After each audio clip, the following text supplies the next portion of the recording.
So today we're going to be making some clay dragons. You just need some clay, some beads, some just random buttons, and just a jar with a lid that screws on tightly.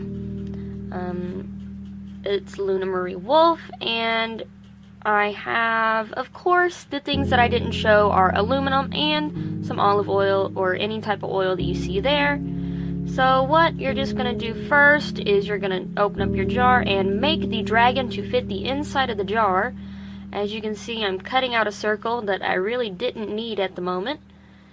To be honest, it was kind of weird. If you wanted to, you can go ahead and fill your buttons into the jar. And you're just going to take your clay and you're going to start molding out your dragon. As you can see, I'm using a little butter knife, but you guys can just use your hand or any type of shaping clay tools. You're gonna want to figure out how you can put the dragon inside of the lid without the dragon bumping into the sides of the jar. I had some trouble with that later on in the video. Also, if your clay sticks to your hands, like the color sticks, you're gonna want to make sure to wash your hands in between each time you change colors so you don't mix colors. Like, I had to wash my hands when moving from red to white, or the white was going to turn out pink. As you saw a little bit earlier, you could see that I was measuring, and I was kind of trying to fit the dragon into the lid to see how it would fit. As you can see, I'm just making the dragon. This was actually the longest part of the entire thing, was making it, because I love making dragons, but I am really a perfectionist whenever it comes to making things. As you can see, I'm trying to fit it into the lid, and I found these little buttons, and as you can see, I didn't wash my hands because I was just making little eyes. I picked out some buttons, but the buttons were way too big, so I had to go ahead and make some buttons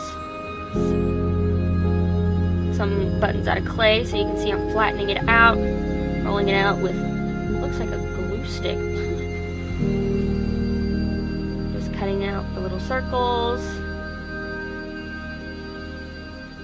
You guys don't have to do this, but it is an extra step. You guys can make your dragons bigger to be able to actually put buttons on them, but as you could see, my buttons were not going to fit on the dragon. I am so sorry for the shaky camera. I had a really sketchy setup, and so anytime that I accidentally hit the camera, it would shake, or anytime I hit the wall, the camera would shake. So I am so sorry that it is like that. The buttons were actually really hard to make because I wanted to design the little holes that they have on the buttons, and I had to go ahead and bake those buttons, the clay buttons, before I could do anything else.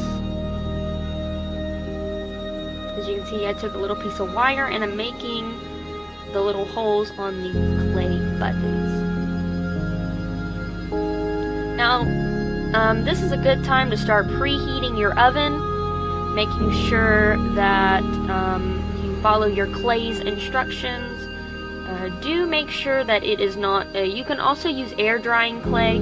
I don't work with air drying clay that much, but you can as well. You can if you like using air drying clay. I like using polymer clay. You bake it in the oven and it hardens as it cooks. Just make sure to follow the instructions or you will end up with a burned dragon, and no one wants a burned dragon. As you can see, there are the little buttons. Oh, looks like I finally fixed the camera shaking. Goodness gracious. Just had a little bit of extra clay that I put off to the side. I washed my hands and I am working with the white now, guys. This part is going to be the belly of my dragon, I do believe. I like making the belly a different color because it does contrast. I'm just kind of making sure that it'll fit making little slices into the clay for a little outline of where I need to cut or tear the clay, whichever one I wanted to do at the moment. I went ahead and put that on. I put the belly of the dragon on, and it looks like now I'm going to work on the legs, the two back legs. No, there are two front legs, I do believe.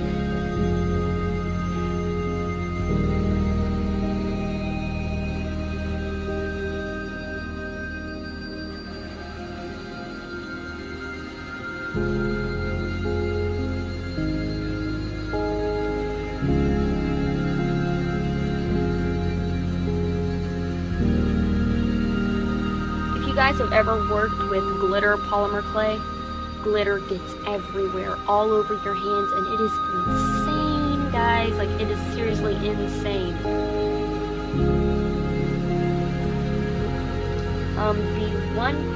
The one thing that I did not mention earlier was you do need hot glue for this, or any type of sealant that you can put around the jar to make sure that it will not open after you have put all of your ingredients inside.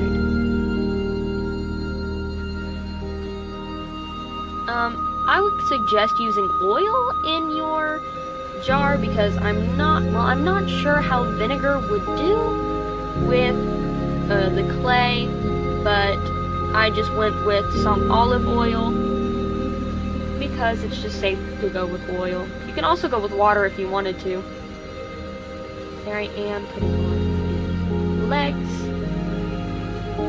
I really should have thought ahead and measured out how the jar was going to fit on top of the dragon. See, I went ahead and put the jar on, but the dragon was not fitting in the jar.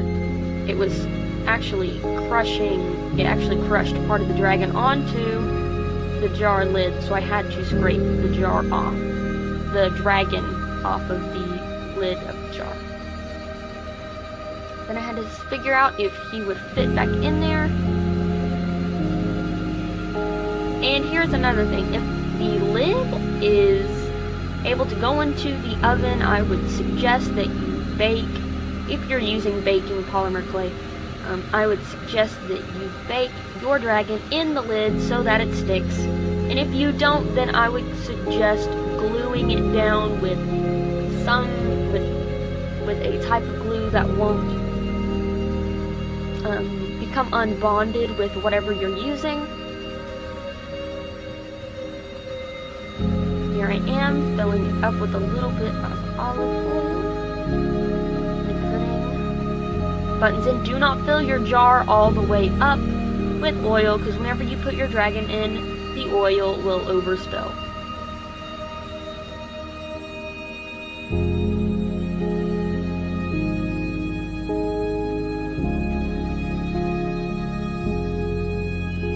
Just making sure dragon will fit. This is how the dragon looked. I have already baked him at this point. So there I am, just showing him off to you guys in the camera.